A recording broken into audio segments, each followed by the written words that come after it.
सर्वप्रथम सर्वांना श्री स्वामी समर्थ. स्वामी महाराजांच्या कृपेने तुमच्या सर्व चांगल्या इच्छा पूर्ण होत ही स्वामींचरणी प्रार्थना करते आणि आजच्या व्हिडिओला सुरुवात करते. 28 ऑगस्ट 2026 शुक्रवार दिवशी श्रावण पौर्णिमा म्हणजेच रक्षाबंधनाचा मोठा सण आलेला आहे. भाऊ बहिणीच्या पवित्र नात्याचा हा सण असतो. आनंदी आनंदगडे जिकडे तिकडे चोहीकडे असा काठोकाठ भरून ओसंडणारा आनंद श्रावणात आपल्याला आढळून येतो. या महिन्यात अनेक सणांची नुसती गर्दी असते. त्यातीलच एक वैशिष्ट्यपूर्ण सण म्हणजे भाऊ बहिणींचा पवित्र नात्याचा हा सण म्हणजे राखी पौर्णिमा. तर बघा, श्रीकृष्णाच्या करंगळीला जेव्हा सुदर्शन चक्राचा घाव लागला तेव्हा द्रौपदीने आपल्या साडीचा पदर फाडून बांधला. तेव्हापासून द्रौपदीच्या रक्षणाची जबाबदारी भगवान श्रीकृष्णांवर आली. श्रीकृष्ण द्रौपदीला बहीण मानित होते. जेव्हा द्रौपदीचे वस्त्रहरण होत होते तेव्हा भगवान श्रीकृष्णांनी तिची रक्षा केली. जेथे स्त्रियांचा मान राखला जातो तेथे देवतांचा वास असतो असं म्हटलं जातं. भाऊ बहिणीचे प्रेम हे अत्यंत पवित्र असते. बहिणीच्या मनात आई वडिलांबद्दल आदराची भावना असते, तसेच भावाबद्दल अपार प्रेम असते. आपल्या भावाचा प्रपंच सुखाचा व्हावा म्हणून ती सतत प्रयत्न करते. भावाच्या कल्याणासाठी देवांजवळ रात्रंदिवस प्रार्थना करत असते. या पौर्णिमेचे आणखीन एक नाव म्हणजे पोवती पौर्णिमा. पोवती याचा अर्थ म्हणजे पवित्र. बघा, रक्षाबंधन या दोन नावांनी सुद्धा ओळखलं जातं. रक्षाबंधन आणि पोवती पौर्णिमा म्हणून सुद्धा या सणाला ओळख आहे. श्रावण शुक्ल पौर्णिमा म्हणजेच नारळी पौर्णिमा तिथी प्रारंभ होत आहे. 27 ऑगस्ट 2026 सकाळी 9:08 ही पौर्णिमा तिथी प्रारंभ होत आहे आणि 28 तारखेला शुक्रवारी सकाळी 9:47 ही पौर्णिमा तिथी समाप्त होत आहे. 27 तारखेला संपूर्ण दिवस रात्र ही पौर्णिमा तिथी असून 28 तारखेला सकाळी 9:47 ही पौर्णिमा तिथी संपत आहे. पण 28 तारखेचा सूर्योदय बघितलेली ही तिथी असल्यामुळे 28 तारखेला सुद्धा आपण पौर्णिमा तिथी साजरी करणार आहोत, म्हणजेच रक्षाबंधन हा सण साजरा करणार आहोत. बऱ्याचशा घरांमध्ये पौर्णिमा तिथीला रक्षाबंधन, श्रावण पौर्णिमेला सत्यनारायणाची महापूजा केली जाते. तर तुम्ही गुरुवार रोजी 27 तारखेला संपूर्ण दिवसभर आपल्या घरात सत्यनारायणाची महापूजा करू शकता. आता 27 तारखेला तुम्हाला नाही जमलं, मग 28 तारखेला सुद्धा ही तिथी पौर्णिमा तिथी सूर्योदय बघितलेली असल्यामुळे तुम्ही 28 तारखेला सुद्धा घरात तुमच्या सत्यनारायणाची महापूजा करू शकता. अतिशय शुभ दिवस आहे. आता कॅलेंडरमध्ये लिहिलेलं आहे की 28 तारखेला खंडग्रास चंद्रग्रहण आहे. तर हे चंद्रग्रहण भारतातून दिसणार नसल्यामुळे कुठलेही वेद नियम पाळायची गरज नाही. अगदी गर्भवती महिला असतील, लहान मुलं असतील, आजारी अशक्त व्यक्ती आहे, त्यांनी सुद्धा कुठलेच ग्रहणाचे नियम वेद पाळायची गरज नाही. पण तुमच्या मनात काही शंका असेल तर मग एक तुळशीपत्र तुम्ही जेवण बनवलेलं असेल, पिण्याचं पाणी भरून ठेवलेलं असेल, त्यात एक तुळशीपत्र टाकून ठेवायचं आहे. कुठलेच दोष तुम्हाला लागणार नाही. आणि ज्या गर्भवती महिला असतील, अशक्त व्यक्ती, तुम्ही एक तुळशीपत्र चावून खाऊन जरी घेतलं तर कुठलेच दोष किंवा ग्रहणाचे काही तुम्हाला कुणी सांगितलेलं आहे की हे नियम पाळा, ते नियम पाळा, कुठलेच नियम पाळू नका. फक्त एक तुळशीचं पान तोंडात ठेवा. नंतर ते तुळशीचं पान तुम्ही खाऊन जरी घेतलं चालेल. तुमचं बाळ आणि तुमच्या तब्येतीवर कुठलाच दोष ग्रहणाचा लागणार नाही. आता परदेशात जिथे ग्रहण दिसणार आहे त्या व्यक्तींनी ग्रहणाचे संपूर्ण नियम वेद जरूर पाळावे. जेव्हा रक्षाबंधन साजरी कराल तेव्हा ग्रहण संपल्यानंतरच तुम्ही राखी पौर्णिमा म्हणजेच रक्षाबंधन हा सण साजरा करायचा आहे. ज्या ज्या प्रदेशामध्ये हे चंद्रग्रहण दिसणार आहे तिथं वेद नियम संपूर्ण गोष्टी अटी जरूर पाळायच्या आहे. सर्वांनी, गर्भवतींनी सुद्धा नियम पाळायचे आहे. बघा, दरवर्षीच रक्षाबंधनाच्या सणावर भद्राकाळ हा असतोच. तर मग यावर्षी सुद्धा भद्राकाळ आहे का? 2026 मधील रक्षाबंधनाच्या सणावर भद्राकाळाचं संकट आहे का? तर यावर्षी भद्राकाळाचं संकट नसून आपण फक्त राहू काळ पाळायचा आहे. तर यावर्षी 27 ऑगस्टलाच भद्रकाळ रात्री सुरू होणार आहे आणि 28 ऑगस्ट रोजी सूर्योदयापूर्वीच समाप्त होत असल्यामुळे 28 ऑगस्टला हा भद्रकाळ नसणार आहे. तर काही लोक भद्रकाळ पाळतात, तर काही लोक पाळत नाही. भद्रा म्हणजे काय, तर भद्रा ही सूर्य आणि छाया यांची मुलगी आहे. यमदेवांची, शनिदेवांची बहीण आहे. भद्राचे रूप अतिशय कुरूप आहे. ब्रह्मदेवांनी भद्रेला श्राप दिलेला आहे. कुणीही तुझ्या काळात शुभ मंगल कार्य केले तर त्यांना नुकसान होईल, अशुभ ठरेल, म्हणून या काळात शुभ गोष्टी करू नये असं म्हटलं जातं शास्त्रानुसार. म्हणून आपण हा भद्रा काळ पाळत असतो. वर्षाचा मोठा सण आहे तो म्हणजे राखी पौर्णिमेचा, भाऊ बहिणीच्या पवित्र नात्याचा. म्हणून भद्रा काळात राखी चुकून सुद्धा बांधू नये. पण यावर्षी 2026 मध्ये भद्रा काळ हा 28 तारखेला पहाटेच संपणार असल्यामुळे, सूर्योदयापूर्वीच समाप्त होत असल्यामुळे 28 तारखेला कुठलाच भद्रा काळ नाही आहे. फक्त या 2 तासाच्या राहू काळात चुकून सुद्धा आपल्या भावाला राखी बांधू नका. आपण वर्षाचा मोठा सण साजरा करणार आहोत. शुभ वेळेत जर आपण राखी बांधली आपल्या भावाला तर वर्ष कसं सुख समृद्धीचं जाणार आहे. भावाला सुद्धा सुख समृद्धीचं जाईल आणि आपल्याला बहिणींना सुद्धा संपूर्ण वर्षभर सुख समृद्धी, आपल्या घरात मंगल गोष्टी घडून येतील. तर 28 ऑगस्टला सकाळी 10 ते दुपारी 12 वाजेपर्यंत हा 2 तासाचा राहू अशुभ काळ असणार आहे. कळालं असेल माझ्या महिलांना, दादांना. 28 ऑगस्ट 2026 शुक्रवार रोजी सकाळी 10 वाजेपासून ते दुपारी 12 वाजेपर्यंत फक्त हा 2 तासाचा राहू काळ अशुभ काळ असणार आहे. या वेळात, या काळात चुकून सुद्धा आपल्या लाडक्या भावाला राखी बांधू नका. तुम्ही जर राहू काळ, अशुभ काळ मानतात तर एवढा 2 तासाचा काळ टळून जाऊ द्यायचा आहे. बाकी संपूर्ण दिवस हा शुभच आहे. तर रक्षाबंधन केव्हा साजरी करावी, तर रक्षाबंधन 28 तारखेला पहाटे 5:57 जवळजवळ 6 वाजेपासून ते सकाळी 9:48 अतिशय शुभ मुहूर्त आहे. या 3 तास आणि 51 मिनिटांमध्ये या शुभ मुहूर्तावर आपण आपल्या लाडक्या भावाला राखी बांधायची आहे. आता समजा एवढ्या पहाटे 6 वाजेपासून ते सकाळी 9:48 तुम्हाला भावाकडे जाता आलं नाही किंवा तुमच्याकडं भाऊ आला नाही जमलं, घाई गडबडीत, लहान लेकरं असतात, घरात बरेचसे कामं असतात, मग नाही या 3 तास 51 मिनिटांमध्ये तुम्हाला राखी बांधता आली नाही तर मग काय करायचं, तर दुपारी 12 वाजेपासून अगदी रात्रीच्या 9, 9:30, 10 वाजेपर्यंत तुम्ही राखी आनंदाने बांधू शकता. संपूर्ण दिवस हा शुभच आहे. कुठलाच राहू काळ नाही आणि कुठलाच भद्रा काळ नाही. भद्रा काळ तर 28 तारखेला नाहीच आहे. सूर्योदयापूर्वीच हा भद्रा काळ संपून जाणार आहे आणि राहू काळ सुद्धा दुपारी 12 वाजेपर्यंतच असणार आहे. दुपारी 12 वाजेपासून 12:30 वाजेपासून अगदी रात्रीच्या 10 वाजेपर्यंत तुम्ही रक्षाबंधनाचा सण आनंदाने साजरा करू शकता. तर रक्षाबंधनाच्या दिवशी महिलांनो लवकर उठा. बघा, छान दिवस आहे, सोन्यासारखा दिवस आहे. घरदार इतकं स्वच्छ करा आणि पहिली राखी देवांची पूजा करून घ्या. छान असा अभिषेक करून घ्या. देवघरातील देवांना छान अभिषेक करून झाल्यानंतर पहिली राखी गणपती बाप्पांजवळ अर्पण करा.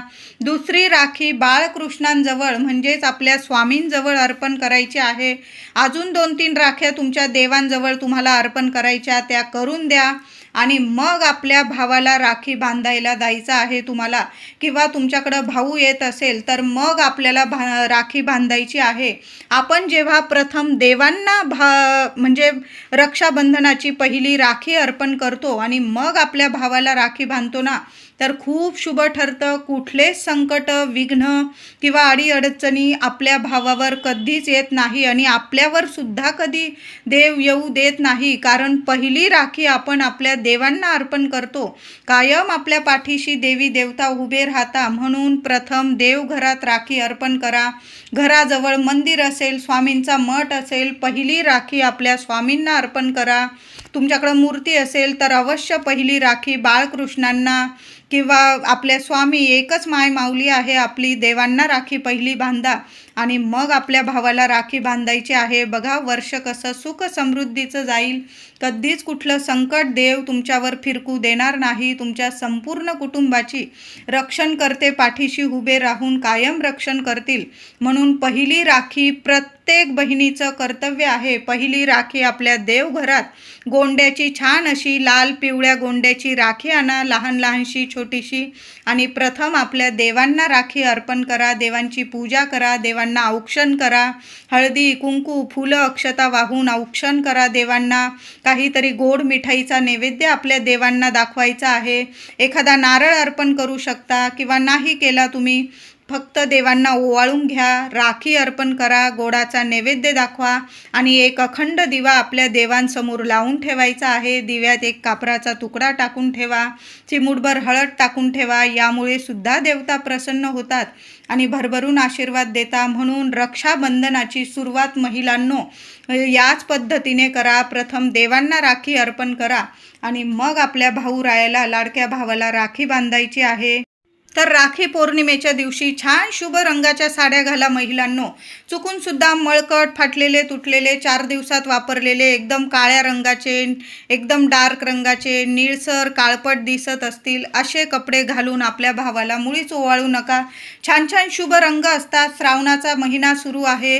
हिरवा रंग परिधान करा, लाल रंग, गुलाबी, पिवळा, बरेचसे रंग असतात. इतके सुंदर सुंदर रंग, शुभ रंग घाला. सगळं कसं शुभच होणार आहे. भावाला सुद्धा छान असे शुभ रंगाचे कपडे घालायला सांगा. तर छान शुभ रंगाचे कपडे घालून हा सण साजरा करायचा आहे. आता भावाचं औक्षण कसं करायचं तर भावाला पूर्व पश्चिमच बसवायचं आहे.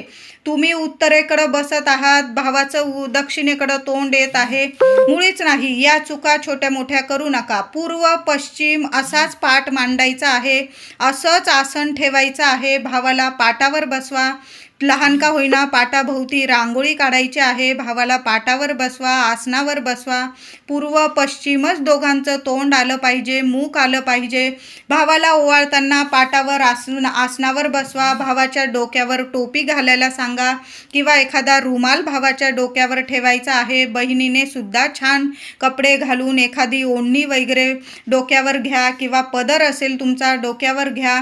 भावाचे मुख दक्षिणेकडे येणार नाही याची काळजी घ्यायची आहे. औक्षणाच्या ताटामध्ये हळदी कुंकू, अक्षता, एक सुपारी, सोन्याची वस्तू, दिवा, राखी, गोड मिठाई, साखर किंवा गोड मिठाई आणि एक नारळ, त्याला कलावा बांधून घ्यायचा आहे. 5 वेढे, 3 वेढे लाल पिवळा कलावा बांधून घ्या. एक नारळ तर अवश्य घ्या. श्रीफळ खूप शुभ ठरतं. भावाला काही नाही दिलं तुम्ही, फक्त आशीर्वाद आणि एक श्रीफळ दिलं तरीही चालेल. श्रीफळामध्ये सर्व काही सुख सौभाग्य दडलेलं असतं. भावाला वर्षभर प्रगती मिळेल. म्हणून एक नारळ प्रत्येक बहिणीने ताटात जरूर घ्यायचं आहे. आता औक्षण कसं करायचं तर भावाला छान असं हळदी कुंकवाचा तिलक करा. अक्षता त्याच्या डोक्यावर टाका. त्याला सुपारीने ओवाळून घ्या. सुपारीसारखा टणक राहतो. सोन्याच्या वस्तूने ओवाळून घ्या. सोन्यासारखा राहतो भाऊ. दिव्याने ओवाळायचं. दिवा तेलाचाच घ्यायचा आहे. कधी पण दिवा घेताना तुपाच्या दिव्याने देवांना ओवाळावं. तेलाच्या दिव्यांनी आपण मनुष्याला ओवाळावं. म्हणून तेलाचा दिवा घ्यायचा आहे. छान असो औक्षण करा. गोड मिठाई खाऊ घाला आणि राखी बांधायची आहे. राखी बांधल्यानंतर भावाच्या हातात दोन्ही हाताने, त्याचे पण दोन्ही हात पुढं करायला सांगा. त्याच्या दोन्ही हातात बहिणीने दोन्ही हाताने नारळ, कलावा बांधलेलं नारळ अर्पण करा त्याला. म्हणजे नारळ द्यायचा आहे. भरभरून भावाला आशीर्वाद द्यायचा आहे. अशा साध्या सोप्या पद्धतीने भावाचं औक्षण करायचं आहे. भावाने सुद्धा बहिणीचं औक्षणाचं ताट खाली ठेवू नका. थोडी का होईना ओवाळणी जरूर घालायची आहे. ओवाळणी पैसे घाला, 101 रुपये घाला. तुम्हाला जेवढे परवडतील तेवढे बहिणीच्या ताटात ओवाळणी जरूर घाला. तुम्हाला जमत असेल दागिने द्या तिला, कपडे, साडी, बहिणीच्या आवडीची एखादी वस्तू, अशा तुम्हाला भावाने बहिणीला ओवाळणी द्यायची आहे. आणि बहिणीने सुद्धा नारळाबरोबर तुम्हाला जर जमत असेल तर तुम्ही भावाला एखादी भेट वस्तू जरूर द्या. काहीतरी कपडा लत्ता तुम्ही भावाला घेऊ शकता किंवा भावाच्या आवडीची एखादी वस्तू जरूर बहिणीने सुद्धा द्यायची आहे. बघा, म्हणजे आपण जेव्हा भावाकडून घेतो तेव्हा भावाला सुद्धा काहीतरी भेट वस्तू जरूर द्या. आणि त्यात नारळ तर जरूर द्यायचं आहे. कपडे लत्ते भेट वस्तू त्याला आवर्जून द्या. आणि भावाने सुद्धा बहिणीचं ताट औक्षणाचं खाली ठेवू नका.